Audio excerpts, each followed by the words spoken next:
shores and woodlands of the north, its history of copper mines and iron ore, the Great Lakes fishery.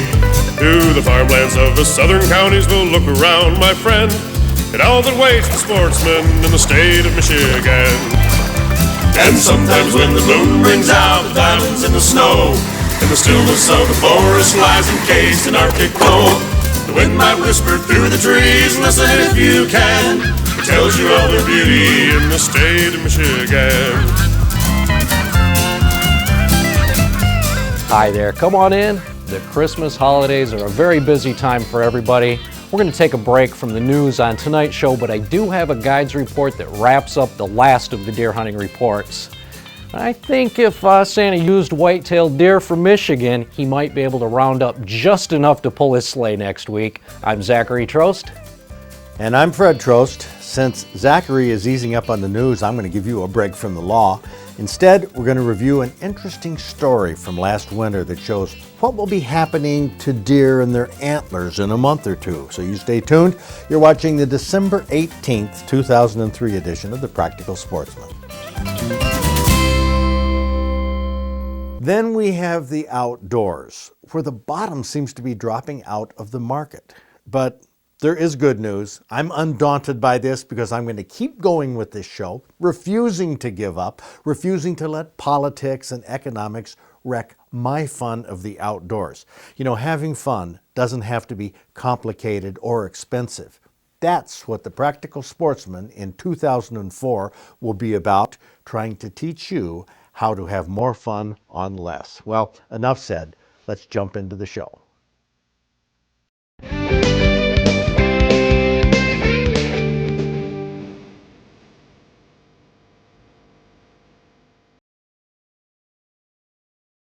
This segment of the show used to be called the Trophy Book.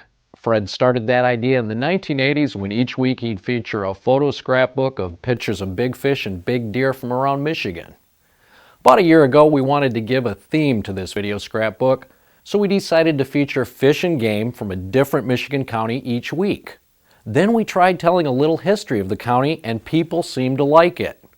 Now we have a scrapbook of fish and game photos that's also a geography and history lesson about Michigan counties. This week we're featuring our 42nd county. Do you know how many we have to go? How many Michigan counties there are? Well, we're at the halfway point. There are 83 counties in all, and we have 41 to go. This week's county is named after a French word for flint or flint stone. French and Indian traders used this word to describe the rocky bed of what they later called the Flint River, a river that flows through part of tonight's county. The French word for flint is Lapeer. Do you know the county? Lapeer to the French was Lapeer to the English. Governor Lewis Cass chose Lapeer as the name of this county that's located right here at the base of the thumb in the southeastern Lower Peninsula. The oldest courthouse in Michigan that's still being used stands in the county seat of Lapeer County, which is the city of Lapeer, and it's also one of the 10 oldest courthouses in the United States. State Senator Alvin Hart built the courthouse in 1846, and he rented it to Lapeer County for $1. Lumbering was Lapeer County's principal industry from the 1830s until 1870. Logs were floated down the Flint River to sawmills in Flint, Saginaw, and Bay City. The 1870s marked the end of the lumber boom because devastating forest fires scorched the land in the thumb. But the fires had an upside because they left the land cleared of trees and brush. The ground could be cleared and plowed, and Lapeer County became a highly productive farming area for barley, oats, wheat, and potatoes. Dairy farming followed, and in the 1940s, Lapeer County had the highest concentration of dairy cattle in Michigan. Today, Lapeer County has only half the farms it did 100 years ago, but it still has 159 inland lakes and a considerable amount of undeveloped land that create a lot of hunting and fishing opportunities, which in turn provides a spectrum of entries for our Lapeer County Fish and Game Hall of Fame.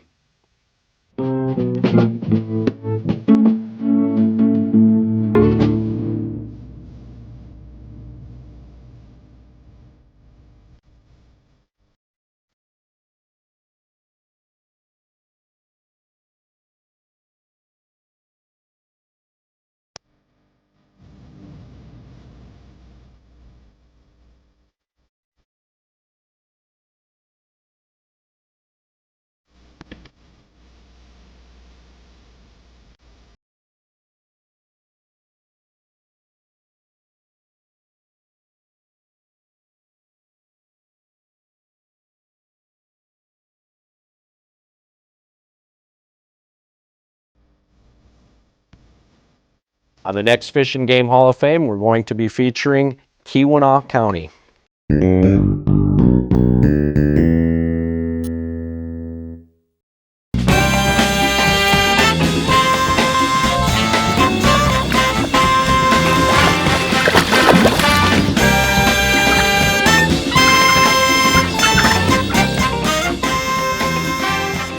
All the points anybody would want.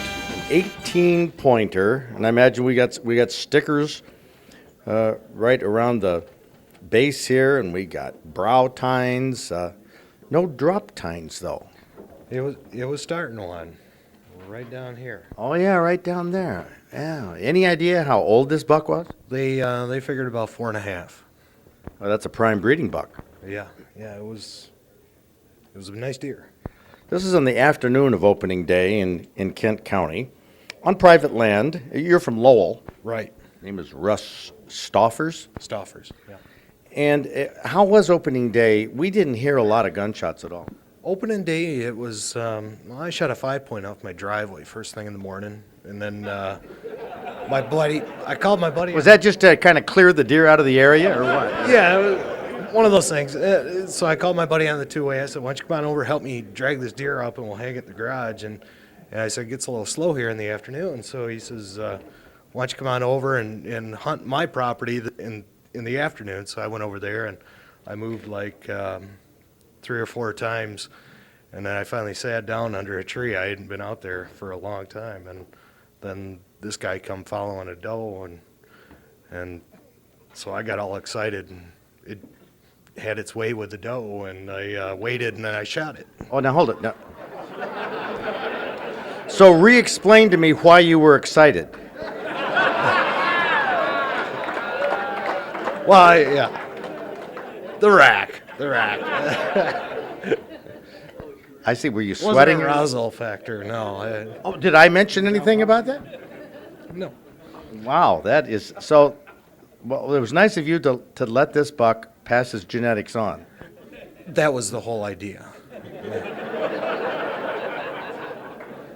Yeah. Did you give him time to have a cigarette or anything when he was done, or did you just whack him? He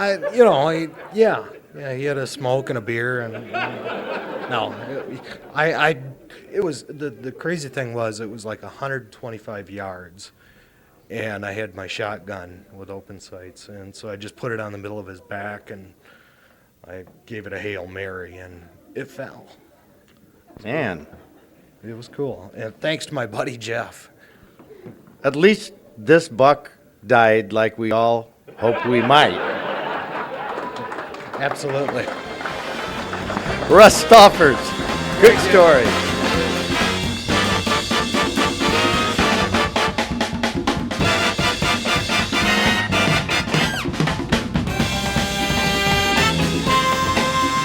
Now, the actual angler who caught this fish was Ricky Flansburgh from Sterling.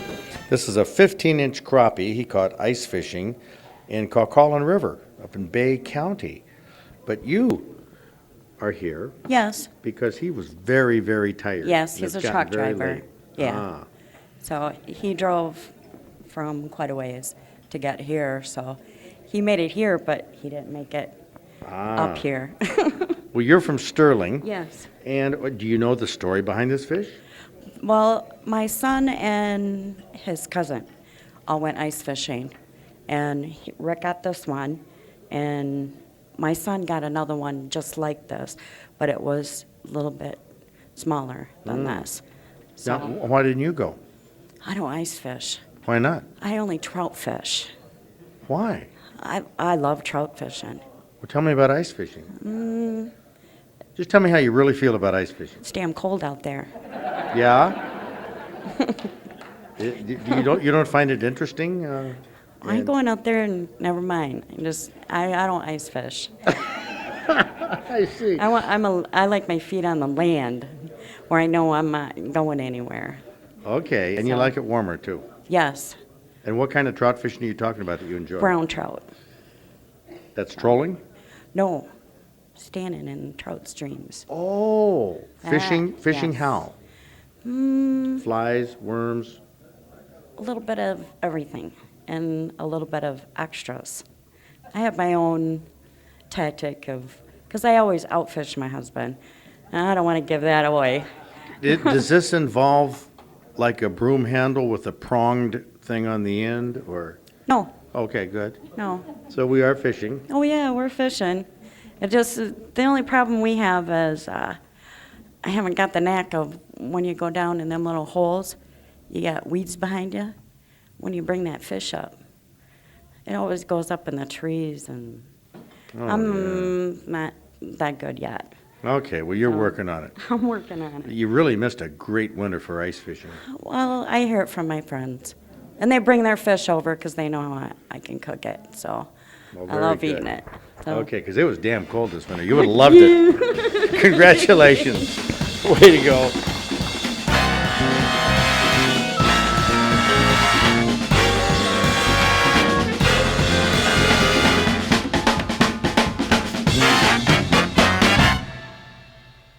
Here in the museum, we have a variety of exhibits that display antlers. We have big game mounts ranging from red stag to moose to caribou to deer. We also have an unusual display of Jose's antlers. He was a pet deer owned for 16 years by Lou and Doris Pittman from Brooklyn. These antlers that are around Jose are the ones that he shed during his lifetime each year. They're mounted on boards so you can compare the growth and changes from year to year. Now, a fellow named Richard English from Ohio takes live deer around in a traveling show. Richard made a tape for us about deer at the end of February, the same time when the deer in Michigan are losing their antlers. It's very interesting. I'm going to talk about antler growth here a little bit. Now, this is a buck. This is February 26th. Still has his antler. Very aggressive. Ears down. This is what you watch for in an attack from a deer. Now, he's due to drop his rack just any time, but he was out there playing with a big log, and they seem to be on pretty solid. I just had 2 bucks drop, so we're going to take a look at them here in a minute. He's wanting to come up and get me. You always want to stand by a good solid post so he can't hit you square. Ears down, stiff-legged, ready to get you. Sometimes I can talk him down though. How you doing, bud? Yeah. You mad about something? Is you mad? Them antlers on pretty good yet, ain't they? Yeah. Most all deer will drop their racks within 3 days every year at the same time, and every buck is on his own schedule. He may be 3 weeks difference from the next deer, but that's his schedule. This is his second rack. Last year he was about an 8-pointer. Now he's 13. He's broke a couple off there and there. So I expect him to come back even bigger this year. But a great deer. Now this is Thunder's rack. I'll show you Thunder here in just a minute. This just fell off half-hour ago. As you can see, it clears the head so quickly it doesn't even get blood on it. Now after that drops, within 30 days, sometimes 3 weeks, the new rack's coming out of the head. And a rack this size here with the mass will grow about 1 inch to 1.5 inches a day, 160 days. There are 4 main blood vessels that feed this, 1 up the center and 3 on the outside. When they rub that velvet off, they eat the velvet. It's all protein, so it all has to return to their system, so they eat all the velvet. Now we'll go ahead and take a look at Thunder.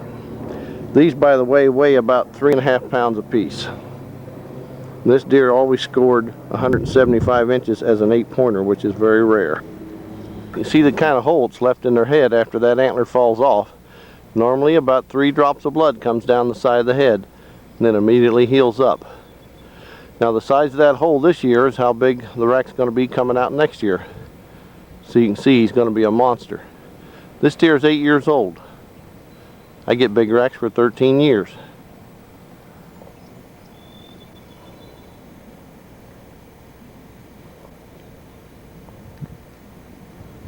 A whitetail has 3 times more hair per square inch in the summer than he does the winter. And that's to protect him against insects. Your so-called Lyme disease deer tick is nothing more than a black-footed tick. It gets on a rabbit, squirrel, and a mouse. You can get Lyme disease in a city park having a picnic where there aren't any deer.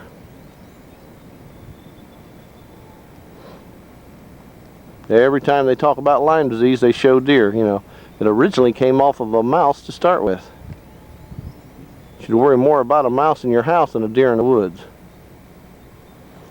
There's some bit of pain that they go through right after that drops. They'll stand and twist their head, and it's obviously the cold air hitting that open spot, which is an extremely large open spot.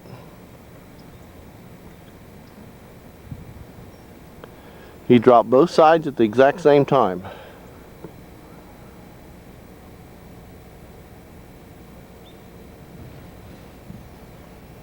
Now here's Skippy. He dropped, about a month ago. I'll try to get him up close here. And he's out of his head about an inch now, so it don't take long.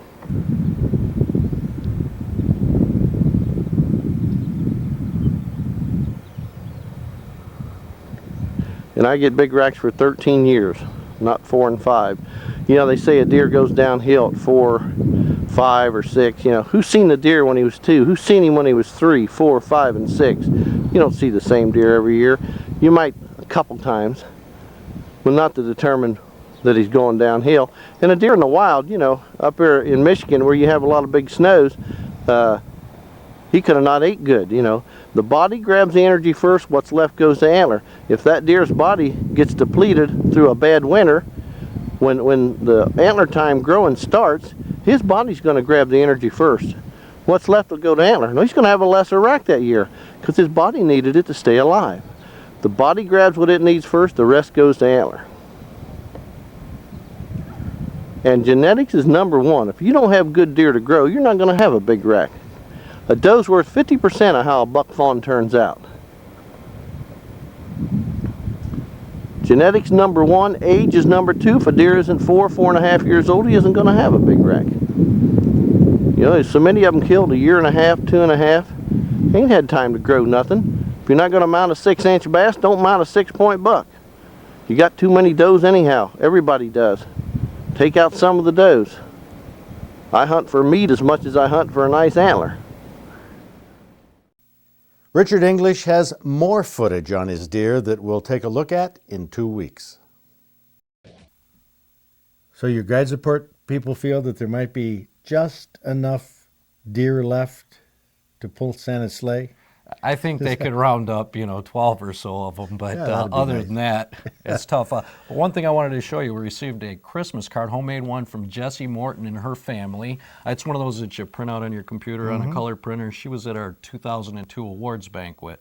Yeah, she mentioned here, she said, "Dear Fred and Zachary, my husband and I enjoyed the Fishing Awards banquet last spring very much. We enjoyed listening to all the stories, seeing all of the mounts, and we like the new format of the Practical Sportsman TV program. Keep up the good work." She said, "Here are a couple of ornaments that I made for you two. Place on your tree or put in the museum if you like. Happy holidays from our family and our hunting camp at the Jack Hill Inn." That's from Jessie Morton. That's the family hunting camp. The Mortons are from Ludington, so I guess that their camp is somewhere nearby, but do you know where that county is? Oh yes, that's Mason County over near Lake Michigan. And here are the ornaments that Jessie made. It's a pretty neat idea. Out of a English walnut for the body and the head is a peanut. I think that's pretty cool. A little reindeer with antlers. We'll have these in the museum this Saturday, so you can see how to make them. The Saturday after Christmas, the 27th, well, the museum will be closed, but it'll be open again the Saturday after New Year's. That's January 3rd, which is the first Saturday of the month. So it's Puppy Saturday. Let's hope the weather is good. A reminder that next Thursday is Christmas and New Year's Day is the following Thursday. With the public TV holiday specials on those 2 Thursdays, we'll be airing on the weekends for the next 2 weeks. That's right. The shows that we'll have for the holidays will feature what we think are the best stories we've done this year. Zachary and I hope you have a good Christmas, a happy Christmas, and enjoy our next program on the 27th, Saturday, right here on Public TV. Merry Christmas.